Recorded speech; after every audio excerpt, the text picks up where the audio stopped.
এই আর একটু গোছগাছানো ছিল ঘরের, আমি একটু ঘরের গোছগাছানি করছিলাম আমার ঘরের, যেহেতু সামনে পরীক্ষা, তো পরীক্ষার জন্য পড়াও ছিল, সেহেতু আমি আজকে রান্না করার টাইম পাইনি। আর এটা হচ্ছে পরের দিন, আর মহালয়ার পরের দিন একটু আলু কাবলি এনেছিলাম, তো একটু খেতে ইচ্ছে করছিল চটপাটা, তো আলু কাবলি খাচ্ছিলাম। আর মা অসুস্থ ছিল, তো সেরকম রান্না হয়নি, ডাল আর আলু সেদ্ধ খাওয়া হয়েছিল দুপুরবেলা।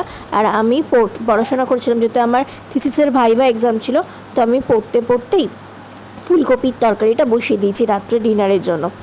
আর ওইদিকে বাবার জন্য চাটাও করে নিচ্ছি।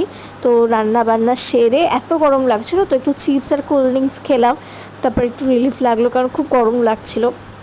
আর রাত্রেবেলা ফুলকপি আলুর তরকারি, ভাত, ডাল আর আলু সেদ্ধ দিয়ে রাতের খাওয়াটা সেরে নিলাম।